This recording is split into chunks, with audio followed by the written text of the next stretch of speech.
Good day everyone, my name is Shirley May Santiago from BS in Criminology 3-1. The Incident Command System or ICS is one of the most important tools in professional and daily lives, providing a structured approach to managing tasks and emergencies. It aids in project management, event planning, emergency services, and personal life by organizing resources, defining roles and operation. ICS foster better organization, communication, and efficiency, making it a valuable tool in various scenarios.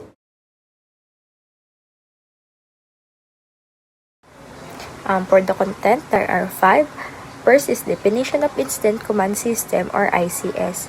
Second is elements of command in ICS. Third is the 5 major ICS management function. Fourth is overview of types of facilities and resources. And lastly is to evaluate the impact of the Incident Command System on responders and public safety.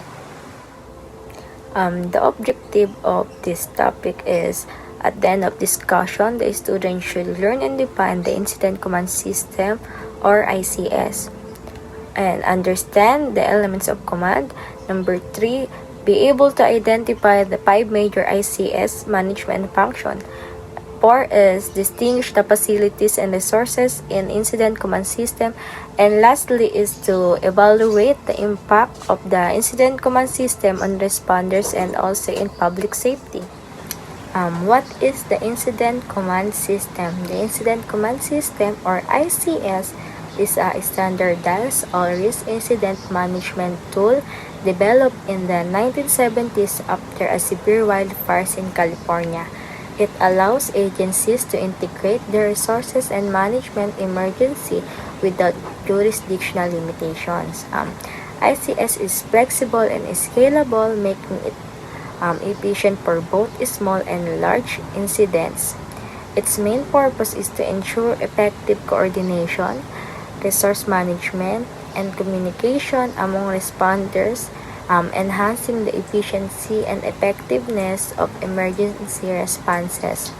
This temporary configuration can adapt to various incident sizes and complexity, providing a strong framework for managing emergencies. In ICS, an incident is an occurrence either human-caused or by natural phenomena that requires action by emergency service personnel to prevent or minimize loss of life, also the damage to property and natural resources. Example of incidents includes fire, both structural and wildfires, hazardous material situation, search and rescue, oil spill, pest eradication, control of animals, diseases, and plants event. As an example of scenarios, a wildfires break out in a forest requires immediate intervention from fire services to contain the blaze, protect lives, and minimize damage to the natural landscape. These coordinated efforts involve various emergency personnel and resources to effectively manage the situation. For the elements of command, there are 3 types, which are the establishment and transfer of command. Number 2 is a chain of command and unity of command. Third is the unified command. First is for the establishment and transfer of command. The command must be established from the beginning of an incident, and then the next commander brief on the situation.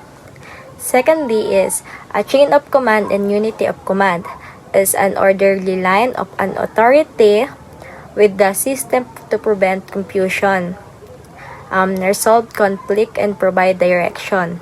And lastly is for the unified command. It allows different agencies to work together without impacting agency authority and responsibility or accountability. In the planning or organizational structure, we have management by objectives.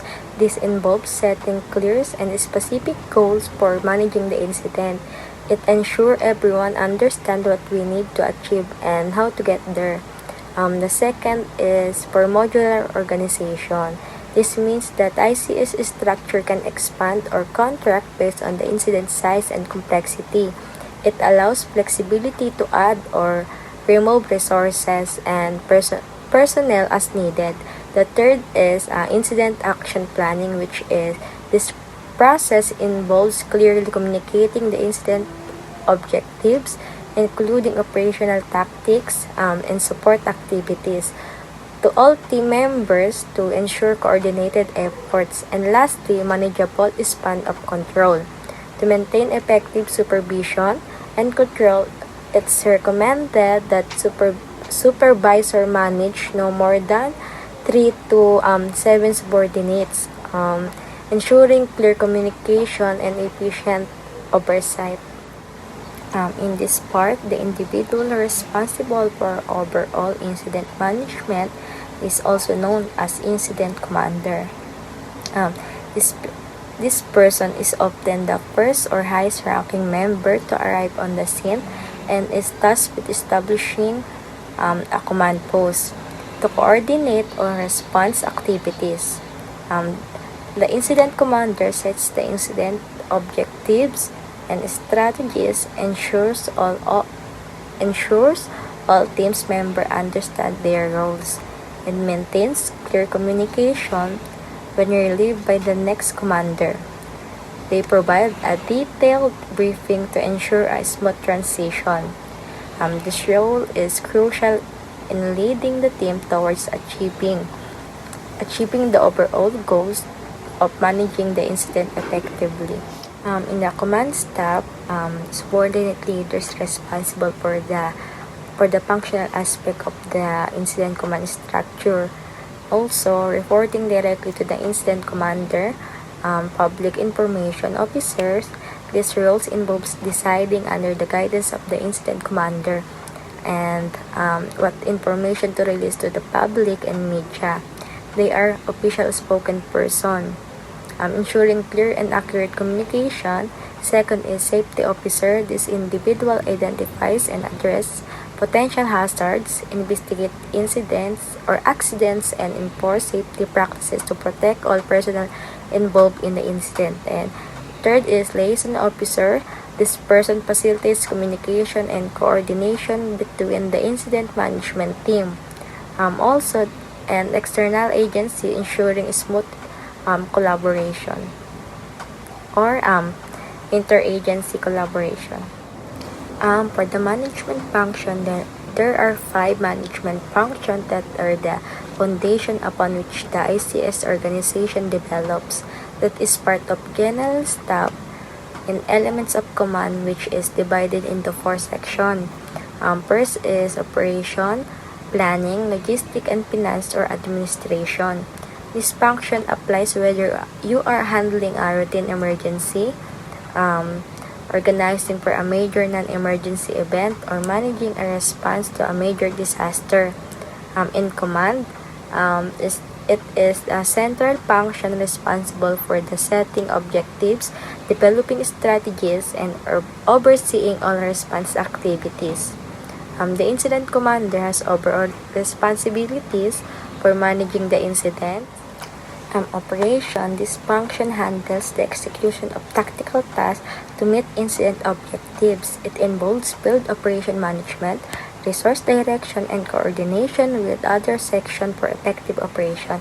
Second is planning. This function focuses on developing the incident action plan or IAP, collecting and evaluating information, tracking resources, and maintaining incident documentation. It ensures strategies and tactics are well documented and communicated. Third is logistic. The logistics section provides essential support, resources, and services necessary for operational success. This includes managing facilities, transportation, supplies, equipment, and communication needs. Lastly is finance or administration. This function manage the financial aspect for the incidents, such as tracking costs and procurement, timekeeping and compensating personnel and equipment. It ensures all financial transactions are documented and resources are used effectively. In this section, you'll find images related to the Incident Command System or ICS as it applies to natural disasters such as earthquakes, landslides, typhoons, and fires. Each section is headed by a section chief who reports directly to the incident commander.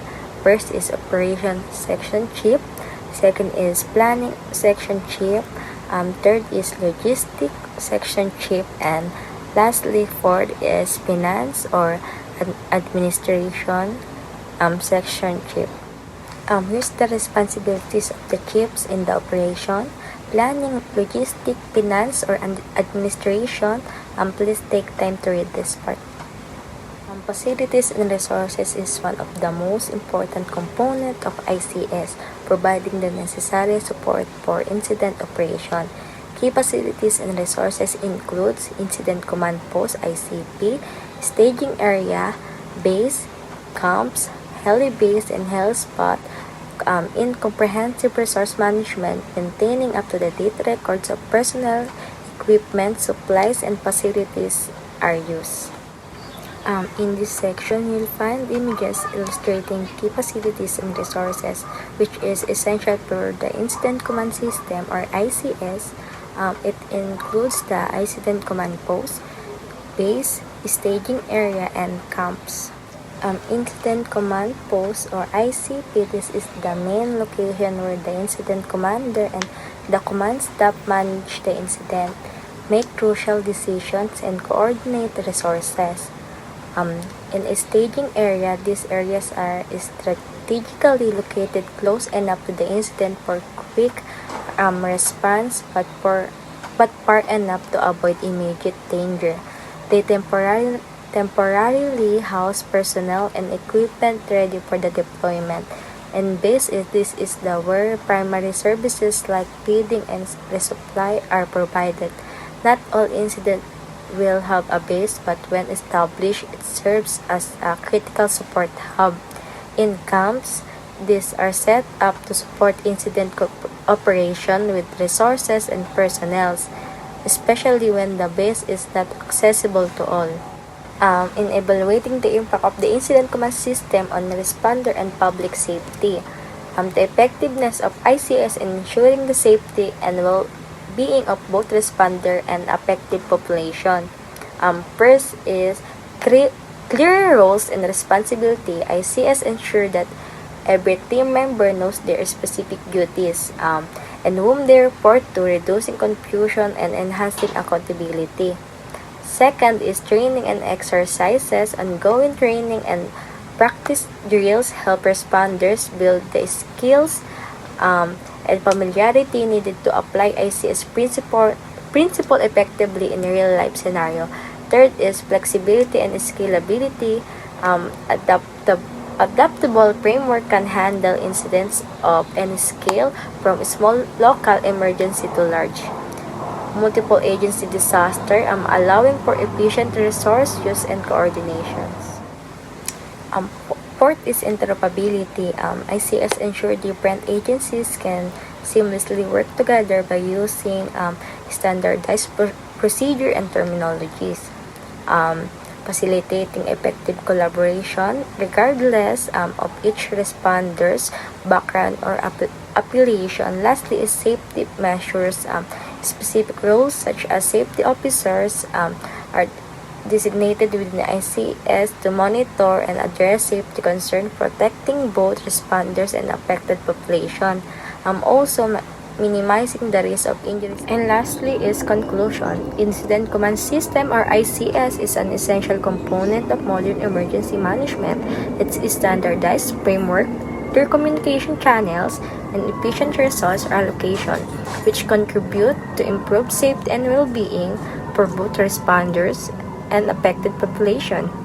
As emergencies continue to grow in complexity, ICS remain a fundamental tool for ensuring effective and coordinated responses, safeguarding lives, property, and lastly is resources. As I end this, I want to read this. The future belongs to those who believe in the beautiful of their dreams. Eleanor Roosevelt. Guys, thank you for listening and God bless. Thank you.